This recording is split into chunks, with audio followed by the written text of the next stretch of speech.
Ladies and gentlemen, welcome to a bonus episode of the Wrestling School Podcast, the coolest wrestling podcast on the planet. I am Sancho, I am Santi, and we are heading into Saturday night's main event. And boy, Santi, what a card do we have?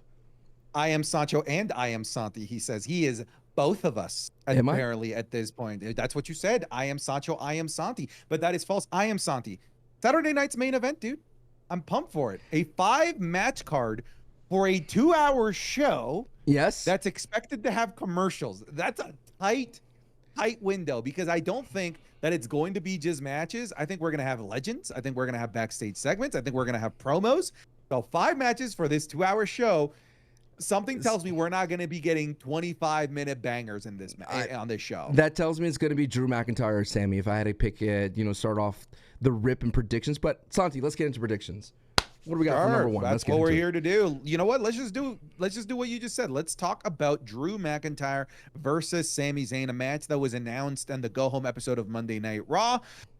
I'll pass it over to you. You seem to already have some thoughts. Yeah, Sami Zayn, Drew McIntyre. I don't think this is one of those things that goes all the way to the bell. I think it's one of those going to be like a Kevin Owens, Randy Orton type situation where they're just going to go at it, and we're going to build into the storyline of Drew McIntyre reigning terror against Jey Uso and Sami Zayn. I think that is what we're going to get with here because maybe, I don't know, Drew has been out for a while. I don't want to see Drew and Sammy fight. I kind of want to see them brawl a little bit, but I don't want to see a traditional fight between these two. I think we get a DNF. You didn't think the match even happens at all. So here's the thing. I would have been fine with this match not being on the show. Like 4 matches for what I already said is a 2-hour show with commercials seemed like the perfect number. 5 weirdly seems like a stretch. And I feel like if there is a match that's going to get sacrificed in terms of time, on actual on-screen time, it's probably going to be this one.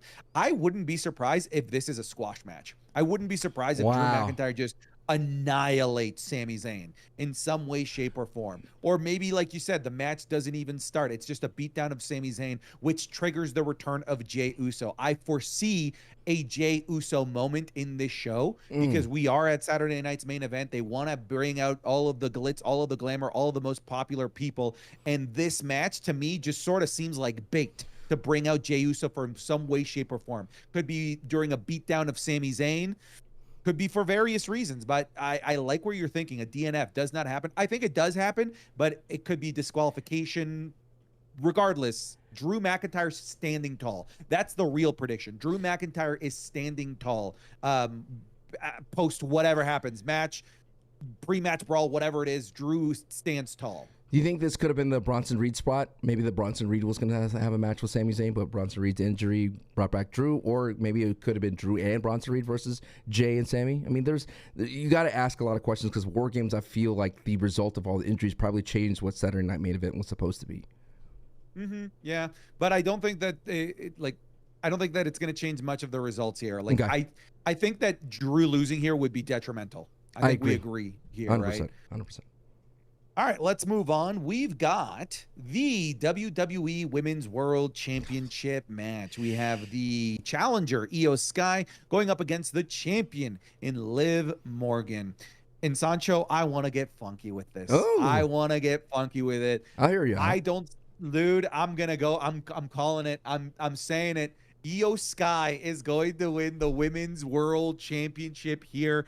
I think that it's time to remove this title off of Liv Morgan. I do foresee it being because of Rhea Ripley. I wouldn't be surprised if a bunch of shenanigans take place here, right? Because you could have people from Damage Control get involved. You could have Raquel get involved. Dominic get involved. You have Rhea Ripley potentially getting involved. It'd be crazy if Becky Lynch were to come back in this to get involved. There's so many potential players that could be in this, and I think it's going to lead to Rhea Ripley costing Liv Morgan this match, and Io Sky will be your new Women's World Champion coming out of Saturday night's main event. That is a hot take. It's very unlikely, but I want to reach for something. And if there's one that I can reach for, it's this one. I'm reaching. I'm gonna take Io Sky here. I'm going to go on a quick detour. Now, when you play Battle Royales, the number one rule is to never pick fights with more than one person, because if you do, they're going to third party into your next fight. And that is what's happening here with Liv Morgan. She's picking too many fights with too many people, and her faction's involved in too many stories. And when you have Damage Control, who seemingly need a belt, right? They're kind of one of those factions that were so strong, and Io Sky is on a whole new level in terms of momentum, and what a great way to put that momentum in Io Sky. We cannot forget that lasting image that we saw in the end of Monday Night Raw with Rhea Ripley and Io Sky staring at each other with the belt in between them. And I think that's one of those money matches I think you would love to have at Mania to get away from the Dominic Mysterio drama, and that'd be a great launch point for Rhea Ripley. And maybe Io Sky could solidify herself if she beats Rhea Ripley at Mania. So many questions, but I do think it does begin here as well. So yes, I think Io Sky does it, and we've been loving Io Sky's work, and similarly so in the Wrestling is Cool Match Club that we have on Patreon. Io Sky is a darling favorite, and no doubt I have to begin that the run starts here. Yes. Wow, I can't believe we're both going with Io Sky winning here. Dude, you know what I think it was?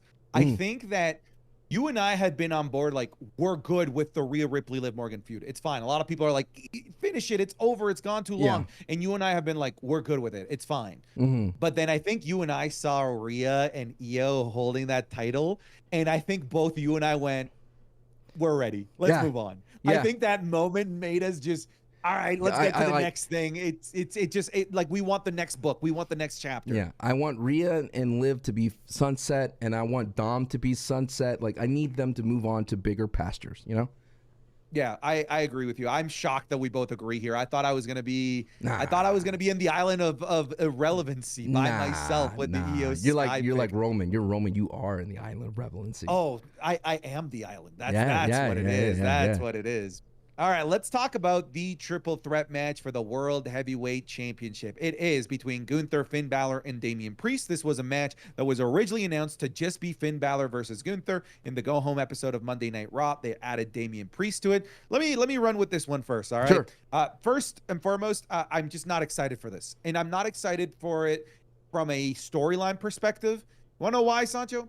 Because this is a Gunther World Heavyweight Championship match in a feud that doesn't even include Gunther. This isn't a Gunther feud. This is a Finn Balor and Damian Priest feud featuring Gunther. They're giving Gunther the feature in this match. He's ludicrous in this. He doesn't belong in this feud. And personally, in my opinion, being part of this seemingly like circle feud between Damian and Finn Balor is kind of damaging the overall image and aura of Gunther as he's just playing third wheel and third fiddle in this feud.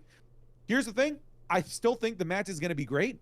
I just don't think that this is the push for Finn Balor that people think that it is. And I don't think that this is overall doing a great job of helping solidify Gunther as a really like strong world heavyweight champion. I don't like what this feud has done for Gunther. Doesn't work for me, brother. I still think that he wins, and I would love for him to finally win definitively. I don't think that we're going to be getting the doubles pin stack a la WrestleMania 37 with Roman Reigns, Daniel Bryan, and Edge, but I'd love a moment like that where he destroys both of them. So I'm taking Gunther here to retain, and I want him to move on from this feud. I'm good with it. Let's move on. Hear me out. You thought we were on the same train, but nah, this is where I get off your train and enter this. This is what happens. We've been kind of building towards a story that Finn has been rubbing it into Dominic's face that he has a chance to win the title. This is where we get the final split of Judgment Day. Dominic Mysterio is going to be the guy that cost Finn Balor his title, and to show that Dominic Mysterio is the new leader of the Judgment Day, they're going to boost out Finn Balor. You're going to have JD and Finn lose the titles before they head into this fight at Saturday Night Main Event.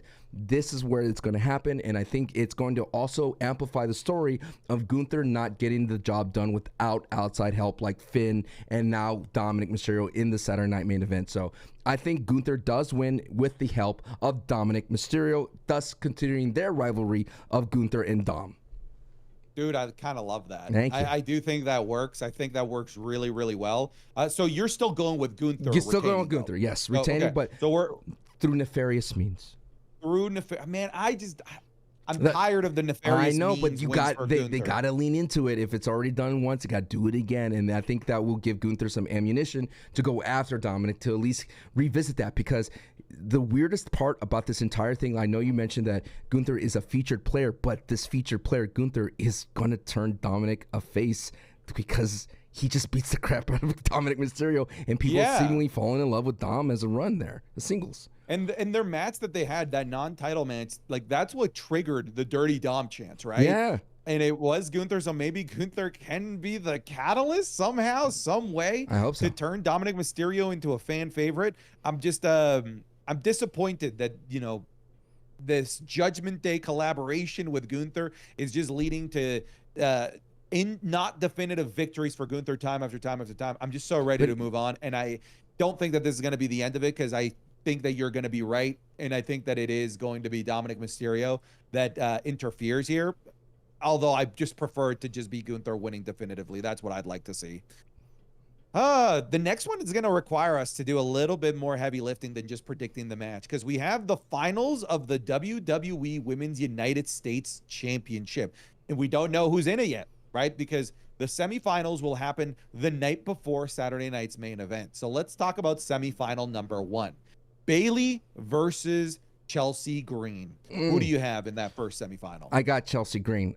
Bayley has too many enemies running around. Chelsea Green feels like this is her time. It kind of feels like I'm predicting the Final Four, right? We're going to go all the way into the finals to the Final Four. I think, it's going to be Chelsea Green. It has to be. I think there's just so much momentum for Chelsea, and she's owed something considering her performances recently in PLEs, especially at Money in the Bank. This is going to be that entry point for Chelsea, but like I said, Bayley just has too many enemies running around, and Chelsea has nobody, and Chelsea has Piper. Right. So I was going to ask, do you think that it's a clean victory for Chelsea Green? I almost don't want it to be a clean victory for Chelsea Green. That just doesn't work for her. No. I want her to be this Weasley champion if she does win, and I think it starts by having a Weasley run the championship itself. I wouldn't be surprised if something revolving around the storyline of Naomi, Bianca Belair, like all of those people that are involved. Of course, we got Tiffany Stratton and Nia Jax sitting around. That causes Bayley to lose here, but I've also got Chelsea Green. Okay. Let's go over to the South side bracket, the other bracket. We have the finals being Michin versus Tiffany Stratton. I'll let you take this one. What do you think is winning? Michin has to win this one too, because I feel that there is going to be a great part 2 to Chelsea versus Michin. The dumpster match proved that they have great chemistry in the ring, and I said this before in the Wrestling School podcast. If you want to check us out on podcast services around the world, they need to have it as a ladder match. If it was a ladder match for the U.S. title for the women's, it will not only amp that title, but it would just add so much more memorability, historic value to that being the first one is the title match for a ladder on a ladder. Okay, so I've actually got Tiffany Stratton. I've got Tiffany Stratton. Yeah, I think that because we've already seen Chelsea Green versus Mia Yim, Michin, that they're gonna try and give us something new, something that we've yet to get. A rematch of sorts of the Money in the Bank ladder match, because it was Tiffany Stratton and Chelsea Green at the very end climbing the ladder. So I think they're gonna revisit that. Mostly because I think that the bigger name is going to be featured at Saturday night's main event, that being Tiffany Stratton and Chelsea Green. Love Michin and Mia Yim, but I just think that Tiffany Stratton is the bigger name that they want to advertise. And it's the match that we haven't seen yet. So that is what I think the final is going to be. Chelsea Green, Tiffany Stratton. Ladder match. Are we agreement there? With what? It would be a ladder match. I would love for that to be a ladder match. That'd be so sick. It'd be like they could even mirror the ending again, right? Where I would love the same ending, but it's Tiffany going through the table. Yes. Oh, God, come on. Triple H, give us a call. Bouncing off each other. You gave me the Dominic Mysterio booking. I'm giving you this. Look at this. Back and forth, baby. All right. So your final is Michin versus Chelsea Green. Who do you have winning? Chelsea. At the end of the day, it's Chelsea. Yes. Okay. And at the end of the day, for me, it's also Chelsea. So I think all roads do lead there. We just have a little bit of a different final. I think Chelsea Green wins. I think she is the best choice, frankly. It'd be kind of neat, I will say, Tiffany Stratton running around with the United States Championship belt and the Money in the Bank briefcase. It would be very much architect post-Shield breakup Seth Rollins. And if there is a female version of Seth Rollins in terms of their athletic ability and in terms of how much stock WWE sees in their future, it is Tiffany Stratton. It really is. But I'm still going Chelsea Green here, though. I am still gonna go with Chelsea Green. All right, let's wrap this up. Before we do the final match, do you have any legends that you think might appear on the show? This is Saturday night's main event. They're really playing up the vintage aspect of this, the nostalgia aspect. So we already know that Jesse the Body Ventura is going to be a guest commentator. I don't know if he's going to be commentating the whole show or maybe one or two of the matches. Probably the main event. Okay. Do you see anybody else showing up? I'll go first so that you have time to think. John Cena. I think they feature John Cena on this show in some way, shape, or form. I like that. I think Bill Goldberg comes back. It could be it could set up Gunther and Bill Goldberg. I don't think he causes Gunther to lose. I don't think they pull that yet, because I think what you want, even if it's you want Goldberg versus Gunther at Mania.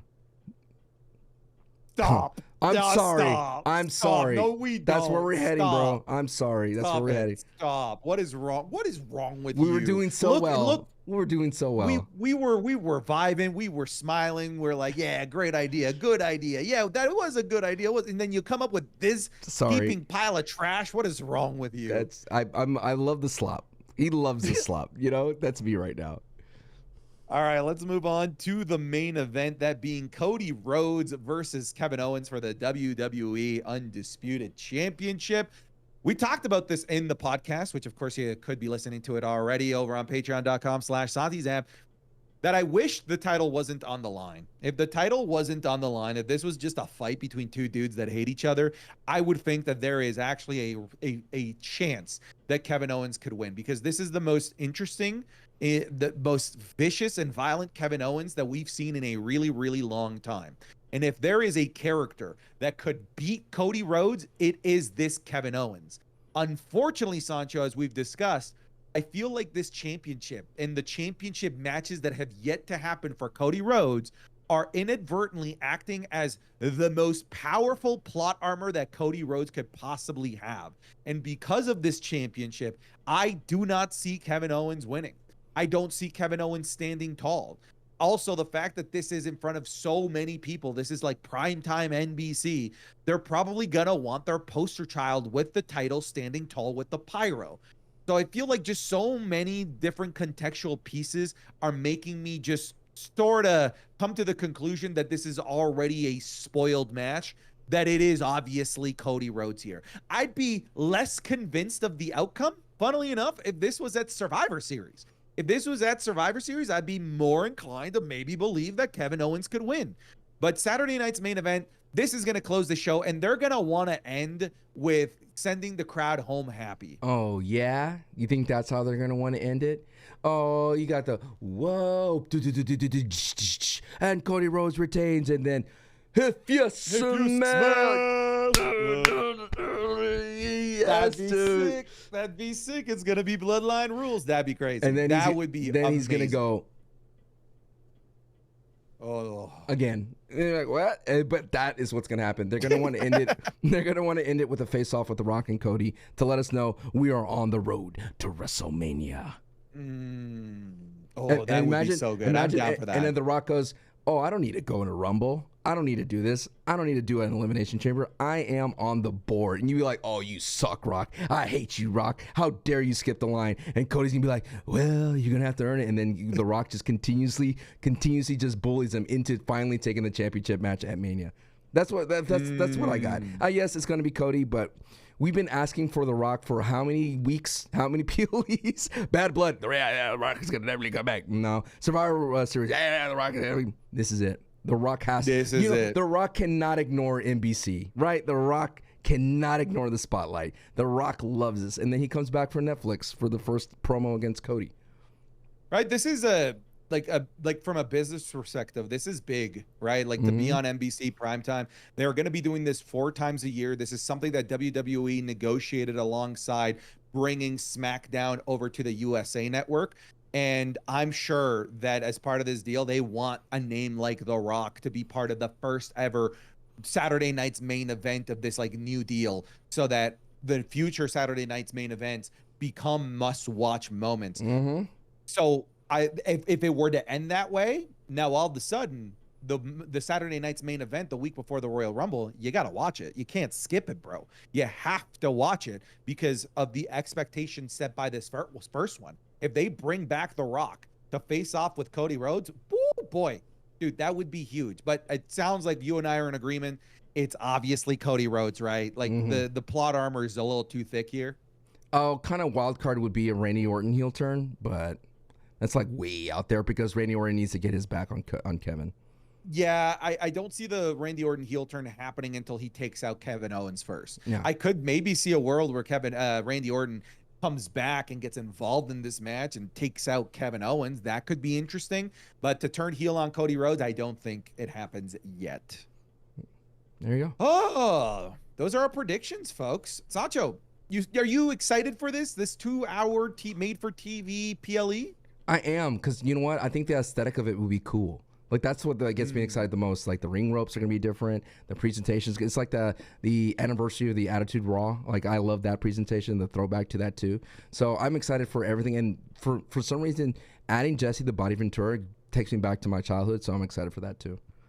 Yeah, I'm excited for the nostalgia piece that you're mentioning there, but I'm also just excited to have something relevant wrestling WWE related in December, right?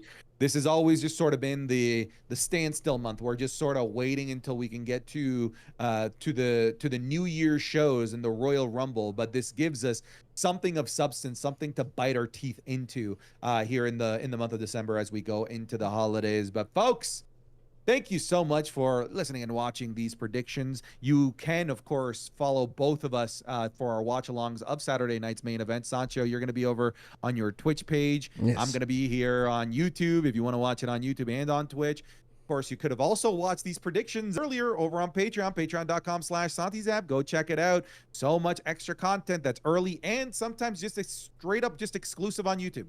Go check it out, patreon.com/SantiZap. Thank you so much for your support. You folks take care. Enjoy Saturday night's main event. Goodbye.